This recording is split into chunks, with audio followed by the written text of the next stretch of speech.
the Alarm MLB DFS podcast with hosts John Impemba and James Grande. What is going on, everybody? John Impemba here with Mark Pitts, bringing you another edition of the Better Baseball MLB DFS Playbook podcast. Here we are breaking down Thursday's 7-game main slate. My friend Mark, how we doing? Doing good, John. This is the final stream before James Grande makes his triumphant return. It's true. Grande will be here live 5 o'clock Eastern time. So the live stream, tune in. Grande will be on the live stream. This will be his last we only have a week left of the baseball season anyways, but I would assume he wouldn't miss any other podcast shows here. Who knows? Anything is possible, as Kevin Garnett told us here. But we do not continue the MLB podcast and live stream into the playoffs because we basically take a 2-week break and then basketball's here. And James and I do all of the NBA basketball content, so you can just flop over and start winning some NBA DFS with us. But Mark, been a great time having you on here. Hopefully we'll get you on before the season ends. A little 3-way show with me, you, and with Grande will be great. Very excited. Very excited. Very excited. Before we jump into the 7-game breakdown here tonight, again, shout out to our friends at rtsports.com.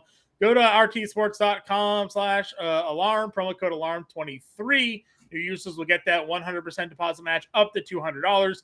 Take part in their DFS Pick'em contest and their DFS Nightly contest there for both the MLB and NFL each and every week. So go check it out again and take advantage of that offer we have going on right now at rtsports.com. Mark, taking a look at the DraftKings main slate here. No Coors Field. That's a plus on a small slate. We do have some weather symbols for the Pirates-Chicago game, so we'll have to monitor that one because as you and I were going over this slate briefly before we went live, we don't exactly love the value pitching. I think maybe we settled in on potentially a Kyle Hendricks at $7,600 as a somewhat viable option, though he struggles at home. It's just the best of the worst.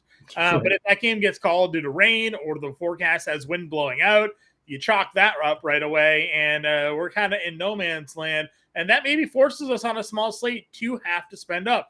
Garrett Cole, Max Fried, 2 guys up over $10K. Tarek Skubal and Kyle Harrison up over $9,000. Mark, when you're looking at the top tier starting pitching, where do you find yourself looking to gravitate towards? Oh, it must have updated because I didn't have Harrison. So if you refresh, he's in there now. Give me 1 second. The DraftKings does this to us all the time, as you know, Mark. We'll talk about a guy for like 45 minutes, and all of a sudden, no opener, and that guy's not pitching anymore. You're like, right. Cool. Kind of changes things for me hitter-wise. However, Garrett Cole, I hate to say it, but I'm not in love with the spot. He has faced the Blue Jays twice, and he has not allowed a run. But I think Berrios might have a higher ceiling considering he's been good, and the Yankees cannot hit righties. Besides that, Skubal, he's playing the A's, so he's an automatic play. Chalk. Everyone's going to play him. Doesn't matter. And then, Fried, the Nationals just, like you said 10 minutes ago, dropped 15 runs today. So kind of scary. They're also, they have some guys that can mash lefties. Fried's been good. He's come down to earth a little bit of late, but I think I'm going straight to Berrios. Listen, you're not wrong. Current form Berrios really pitching lights out here, coming off 7 shutout innings against Boston, 8 Ks. What's been exciting about Berrios of late is the strikeouts. He's got 23 strikeouts or 22 strikeouts over the last 3 starts. This is a guy that, doesn't generally be a strikeout guy, but he's had 9 strikeouts, 8 strikeouts really over the last 10 or 15. So, getting him here now in a spot against the Yankees lineup that has been one of the worst in baseball against right-handed pitching, I could certainly see you wanting to get there. I'm curious what the rostership would end up being because of that win equity. We talk a lot about, are the Blue Jays able to get to Garrett Cole, who they haven't scored a run on, as you've mentioned, but you look at the numbers for Garrett Cole here, not stellar, only 11 2/3 innings pitched. So it's not like he's going terribly deep into these games. 4 walks, only 10 strikeouts, 11 hits in 11 2/3 innings. So it feels like he's getting more lucky than good against Toronto here, and he's facing a healthy Toronto lineup, sans Brandon Belt. So I can certainly see a reason to fade Garrett Cole, and yeah, you'll have the Scuba Monster against Oakland and Barrios there as two great options. We're not going to play Harrison against the Dodgers. I did go and play Grayson Rodriguez last time out at $7,800 against Tampa Bay. I have zero fear about running him out against Cleveland here. 8 shutout innings in his last start, 7 strikeouts, and he has 7 or 6 strikeouts in 4 straight starts. I know we talk a lot about Cleveland not really being a team that strikes out a ton, but Grayson Rodriguez is one of the top pitching prospects in all of baseball. Got off to a little bit of a slow start, got sent down, but since his recall has been really good, and of late he's been even better. Again, we're looking at 24 and a third innings pitched, only 4 earned runs allowed over those last 4 starts. Yeah, my only worry is, he's been good. He's been really good, but he does struggle against lefties. He's got a 5.03 slug, and we know Cleveland has lefties. So I'm not going to fade him. I'm probably going to use him, but I might have another lineup with some Cleveland lefties. Do a little hedge play in the 3 max, you thinking? Little hedge, yeah. And I wouldn't I know I kind of crapped on Cole. I don't think I'd fade him. Like sure. You said, he hasn't allowed to run, but at 12-2, his ceiling, based on the 2 games he's had, I think they were, maybe one of them was April. I don't remember. Yeah, only 18 fantasy points he's averaging in the 2 starts. So you're paying 12-2, you need 25. You don't need 18. Anybody can get 18. So they've been better. I agree with you 100%. They've been better against righties recently. I'm curious as to what the roster comes in on Garrett Cole here, because on a smaller slate, if 40% of the field is in on Cole and you do the 3 max, maybe you get 1 of 3. You get Garrett Cole and you fade the other 2 and hope that he doesn't do well, and you got a hedge on the field there. After we go down from Grayson, though, again, for me, it kind of really drops off. I think Hendricks is someone that you could certainly take a peek at here. Not good at home this year, and we've talked a lot about that. 4 ERA. Pittsburgh's been not a great offense, but they have guys like a Brian Hayes or Brian Reynolds that randomly are, they're good baseball players. So they have days. You look at the 2 starts for Hendricks, he's 1-1, 3 earned runs allowed in 12 innings with 5 total runs allowed. We know he doesn't strike anybody out, so not a ton of upside in the strikeout department. Really needs to capitalize on the wins here. Took a loss, 5 2/3, 2 earned against Pittsburgh in his most recent outing in Pittsburgh. Did beat them.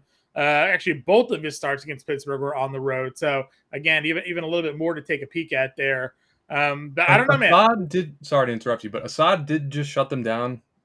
But he had 8 strikeouts. I think he allowed a home run. I think Cabrian homered off him. But yeah, Hendricks isn't going to strike 8 guys out. No, maybe 6. He had that one random game, right, this year where he had a bunch of Ks. Am I making that up? No, making it up completely. He had 6 is the highest I see. 6. Which that might be what I'm talking about. There.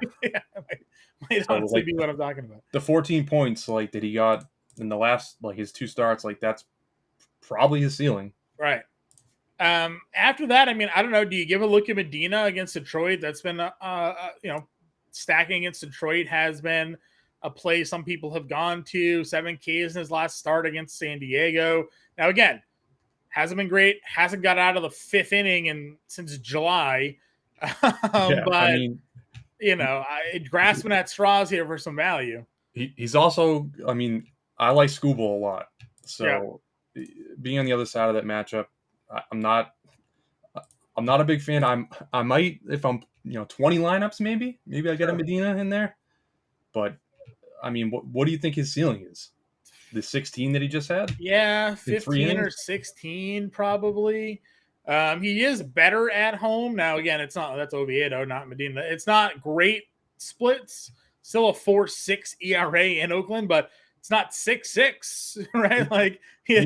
So he at least has pretty much kept the ball in the park recently. Yep. So that's one. Yeah, only 14 homers on the year and is out of his 21 starts. It's pretty good. 97 strikeouts, 98 innings, pretty good.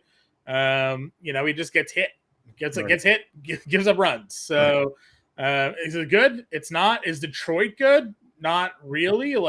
Not really. Raleigh Green's out. Carpenter's struggling again. It's like Torkelson or bust basically for that lineup. So if I'm playing a multi-entry, like you said, maybe if I'm in the 20 max, I'll probably get 1 or 2 Medinas Probably sprinkling Oviedo. They do have Jake Rogers, who It's true. has the mustache and the power. It's true. That's true. Though. Can't That's argue with it. the mustache power. Yeah. You can't argue with it. I mean, I'm not going to go Irvin against Atlanta. I've pitched Drew Peterson before. I'm not going to do it against the Phillies. You can't. That just seems like a bad plan. The one guy I wish we could play is Sheehan, because the Giants yeah. I mean, they've woken up a little bit lately, but he's throwing 4 innings. Like, I know. So, but his 6,600. So if he gets you 16, why points, did he go from 73 pitches in one start where he got lit up, and then he had 3 innings of one-hit baseball and only went 39? Was he a reliever in that one? He did. Sheehan took over in the 5th. So we may have an opener situation for LA here. And DraftKings just hasn't given it to us yet. yeah. So I mean, we'll see, because he made the start against Seattle, and then was the opener, or made the start against Washington, and then was the long reliever against Seattle. So if they don't have a long reliever planned for the Dodgers here, I could give a Sheehan a look here, because you're right, the matchup against San Francisco could be appealing. His major league debut, he no-hit them through 6 innings. Yeah. So shut him out. Yeah, and so we'll see. Well, that's not a terrible call. I initially was off of him just because, like, 4 innings, 4 1/3. Right. But on a smaller slate, if he gets his 16 fantasy points because he goes 3 innings and gets 5 Ks, then who cares, right? Like, right. That's a win. So I'm with you. And even if he's a long man, who was it? Cutter Crawford that we had, or Pivetta? Yeah, Red Sox had Pivetta. Yeah, he came out and like struck out 10, put up 30 and points. you can get the win actually as the long reliever versus being the opener there. So you'll be the pitcher of record. So good call. Again, I'm not going to go Irvin, not going to go Peterson. Going to give a look at Oviedo, not going to pitch Gaddis. Ranger Suarez, I mean, yeah, Alonso and Lindor obviously hit lefties pretty well. He's faced them once, 6 2/3, 2 innings, 2 earned, 4 strikeouts, got the loss. He hasn't been terrible. He kind of reminds me a little bit of Quintana here. Would you consider Ranger Suarez against the Mets? I mean, I expect them to win. And so do I. But I mean, is Pete Alonso going to take him yard 2 times? Is Lindor going to crush his face? I mean, he's been okay. He hasn't been terrible. 10K. Let's see if there's any BVP here for Alonso. I'm sure there is. I mean, they play in the same division. Let's see. The Phillies. I mean, in his start against them, he didn't get the win. So, like, he had 14 points. So, Alonso is 0 for 10 in his career against Ranger Suarez. So, maybe not a thing. Let's see. If you believe Suarez, those kind of numbers, then, maybe you give him a look. Suarez versus the Mets. Let's see. Lindor's just 2 for 9, but does have a homer. Alonso's 0 for 10. As a team, now again, not all of these guys are going to be starting against Ranger Suarez, but their current roster career against Ranger Suarez, just 8 for 49. That's a 163 average. So not good. Nimmo 3 for 13, Lindor 2 for 9, McNeil 0 for 5, Alvarez 0 for 3, Alonso 0 for 10, Vientos is 1 for 3.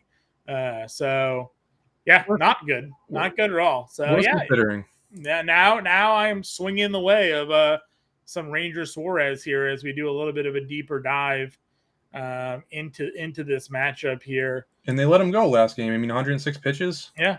7,900. Like, can't hate that. I think the win equity's there. Like, they should destroy Peterson. I like it. I like it a lot. All right, let's move on over to the infield here and talk about some of our favorite hitters on this slate. We've obviously picked on the fact that we're not in on Drew Peterson. For me, that puts someone like Alec Boehm in play here. Hits lefties. We, again, don't think much of Peterson here.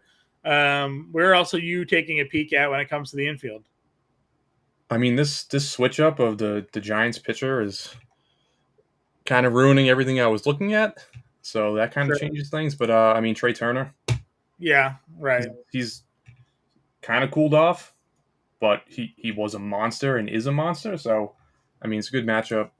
Pulling up some BVP against Peterson here. I called him Drew Peterson. His name's David. We'll never get the names right on this show. Drew, David, Might as well be the same. Dan Creamer. It's all the same. Yeah. Let's see here. David Peterson against the Phillies. Who's got the BVP we're looking at here? So Bohm is 3 for 14 with 2 doubles and a homer. Not great, not awful. Castellanos just 2 for 4. Bryce Harper, surprisingly, 5 for 13 in his career against David Peterson. So overall, some decent numbers there. Third base to me looked like pretty weak, and I immediately went down to Bohm. So, like, I think he's still a great play at third base. Yeah, no, I would agree with you. I think if the wind's blowing out in Chicago or you're just not in on Hendricks, we might just be in on Ranger now. Like Brian Hayes still much in play. Christopher Morel against a righty in Oviedo. I like Gunnar Henderson. So I agree with you. There was not a ton of value here. Probably looking to spend up more at this position here, and you're not wrong. I mean, now that Harrison's in there, some of these Dodgers, like cheaper Dodgers, look a little bit less appealing, even though Harrison's a lefty, like Kike or Chris Taylor.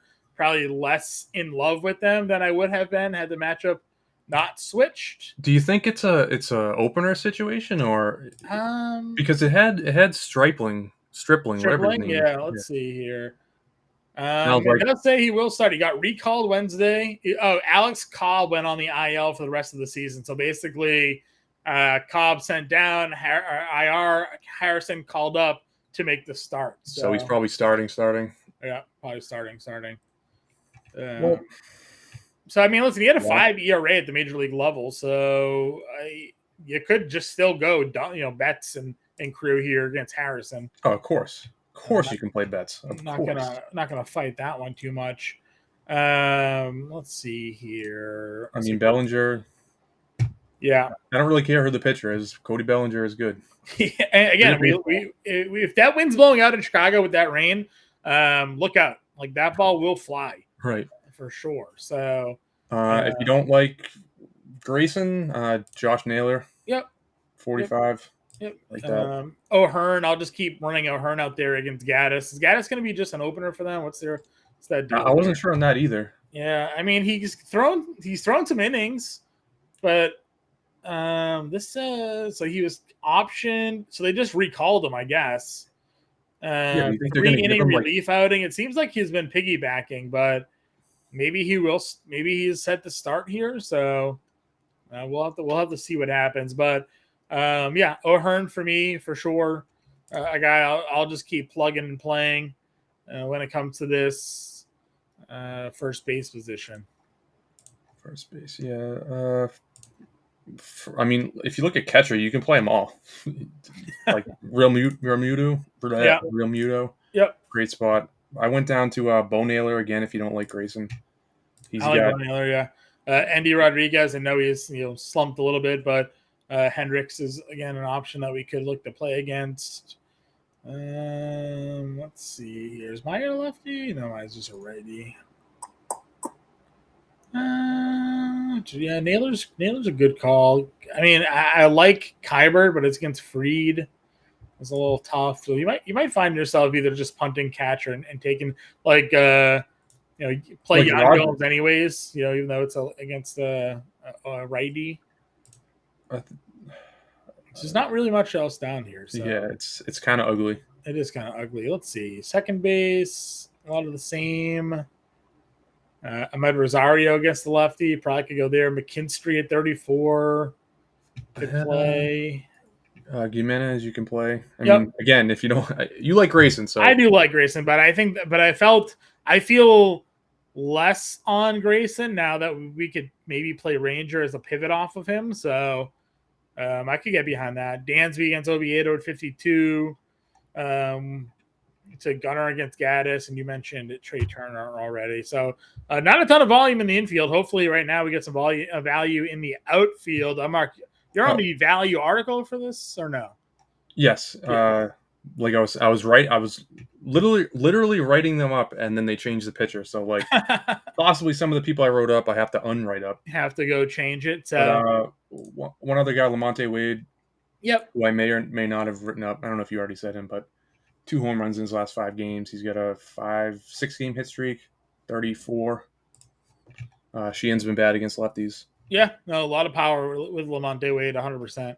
Outfield here, again, you can always play any of the top guys, Acuna, Betts, Judge, Bellinger, even Schwarber against lefty, he hits for power. We mentioned Reynolds. So I'm not going to sit here and bore you with the details of the top guys.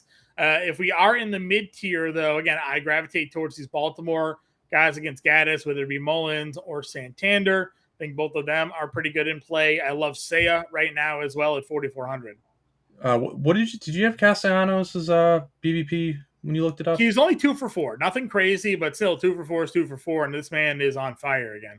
Yeah, you can play the man. I mean, definitely can against lefties. Definitely can. Yeah, Jock Peterson, another lefty that Sheehan may or may not struggle with. Yep. Homer the other day. Love that. You have Harris and Rosario, 2 lefties here. I know Rosario is struggling, but Jake Irvin is not good. So if you want to get some Braves, as we said, as a blanket statement, you can always play some Braves. No arguments here.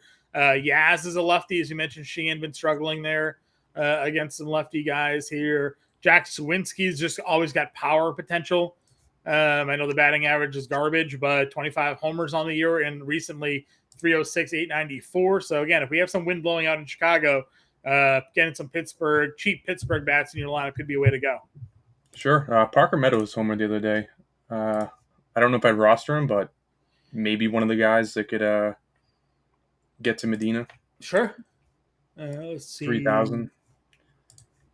I liked. I was big on Outman. I liked Outman a lot, but since they switched pitchers, like now it's lefty on lefty. Yeah, probably a little tough to get him there. But I mean, the Dodgers outfield in general is gonna be like that, right? Hayward, Peralta, Outman, right. They're all lefties, so you probably see Chris Taylor get in that lineup. Herkstad's and someone I've been playing a lot of. I know the numbers haven't totally bared out the production yet. Did homer a couple days ago, but he's $2,800. He hits in the middle. He hits towards the middle back end of the Orioles lineup. So looking for some pun plays. Herkstad's here. Kevin Biggio is down here as well. Someone that you and I like to play a lot of. Maybe not the best spot against Garrett Cole, but right. Always an option when it comes to some value. Did you mention Hayes? I don't know if I mentioned Hayes at third. Yeah, Brian. Okay. Yeah, I did. Any other guys in the outfield for you, Mark? Did we mention G1? We did not talk about J1 Bay. We did not. J1 Bay. Good call. Second base value for us here on the slate. Probably just plug-in, right? Where is he? There he is. $3,300. Yeah, that's probably just a plug, honestly. Again, there's weather concerns, but yeah, if it plays, I like him. Yeah, because we're going to need some value on this slate. All right, let's get a lineup going. We're in on Scooble and probably Ranger, I guess, is where we're going to try to start our builds here. Like it. All righty. Catcher position. Well, let's go Bay. Let's just plug that in. Get a value second baseman on the board. Do you want to pay for Acuna or do you want to play Betts? Who do you want to spend on? Kind of want to go with Braves, I think. Because why not? Right? Yeah. They're the Braves. All right, so if we do Braves, can we get this? It's 3,100. Feels like we're going to need a lot of help. A cheap catcher. Feels like we're going to need a lot of help here. I don't even know who's going to play down here. Right. Let's see. Well, you've been talking about Millis here. Maybe Drew Millis gets in a lineup. He could. He could. He might. He offered when I liked him, but well, let's go this. Hold on. Let's do that. Let's get $1,000 on our board. Barrios and Suarez. And we'll get a little slight extra cash here. I'll go back to the Herkstad play. I never know how to spell his name. Is it H-E-K? It's like KJ.